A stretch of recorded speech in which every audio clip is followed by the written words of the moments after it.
Patek Philippe is the last independent family-owned Genevan watch manufacturer. Its name is composed of the names of the two founders, Antoine Norbert de Patek and Adrien Philippe. And this is their story.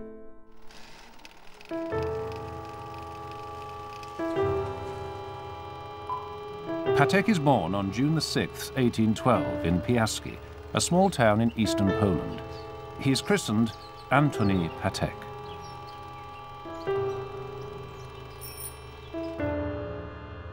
In 1828, just before his 16th birthday, he enlists with the Polish cavalry. He is assigned to the 1st Mounted Rifles Regiment in Warsaw. On January the 25th, 1831, the Sejm deposes Nicholas I and declares Poland's independence. Patek is promoted to sub-lieutenant of the cavalry brigade. Patek is one of more than 10,000 insurgents and many patriots who choose exile. It is the great emigration towards the west, especially into France.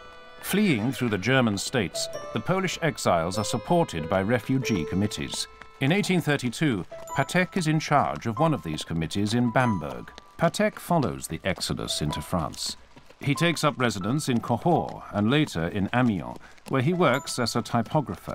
Quite likely he lives in Paris as well. In 1833, Patek travels to Switzerland. He officially registers in Versoix in 1835. In 1839, Patek establishes the Patek Chapek manufacture on Quai de Berg 15 as a 3-person partnership limited in duration to 6 years. Also in 1839, Patek weds the niece of Moreau. He is naturalized in Geneva and becomes a citizen of Versoix in 1843.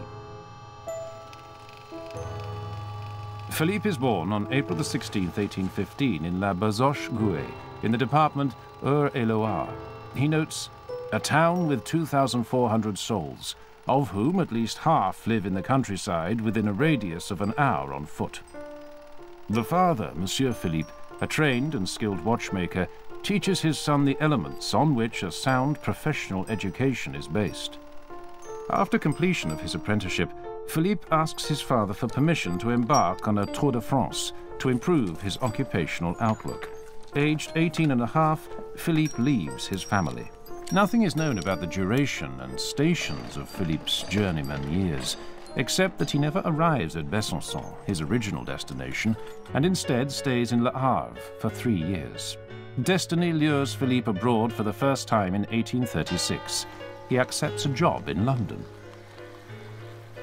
Endowed with experience, Philippe returns to France in 1839 and settles in Versailles together with a young Swiss with whom he had previously worked in London.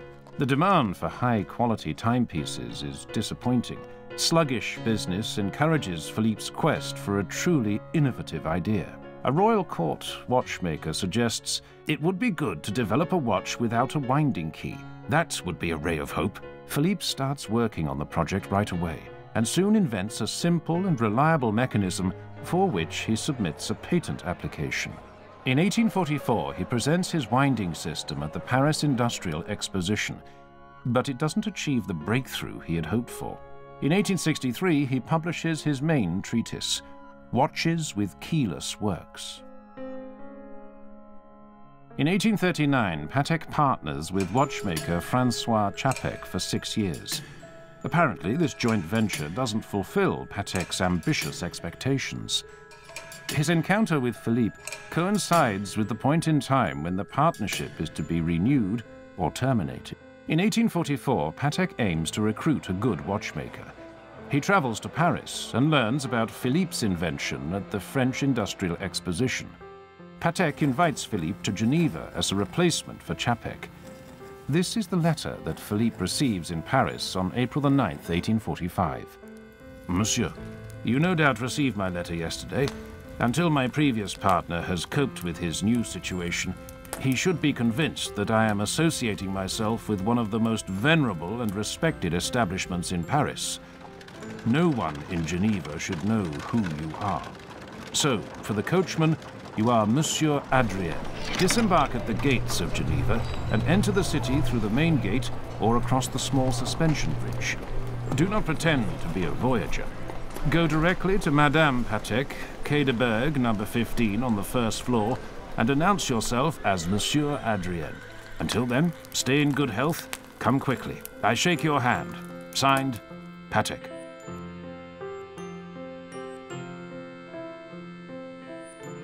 Geneva is frequented by many Polish and Russian families that find appeal in Patek's affable and agreeable manners. Philippe is in charge of provisioning the watches that have been ordered, the completion of all watches in the production phase, the creation of new timepiece types, and the pursuit of his invention, the keyless winding works. Philippe had always dreamt of participating in the establishment of a manufacturing operation based on the principle of identical parts and assembly in batches, using techniques he had learned in Paris. Patek quickly realizes that the survival of the company depended on his international clientele. Business trips are instrumental in consolidating the reputation of a watch manufacturer.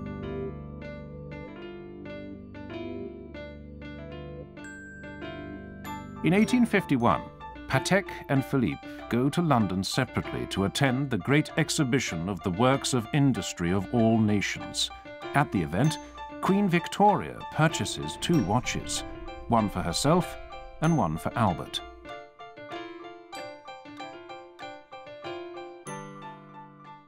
At that time, traveling was risky and uncomfortable. The tribulations of travel are beginning. I should be in London already, but have heard that the vessel was requisitioned by the British government. Instead of 10 days, we were en route for 14 days, and the weather was terrible. I suffered. For the first time in years, I was starving because we were held up in the midst of a forest by the derailed locomotive of an oncoming train. This trip would enable him to increase the number of commissions. He returns home with a reassuring order from Tiffany for 130 watches. Patek arrives in Geneva, afflicted with rheumatism in all extremities.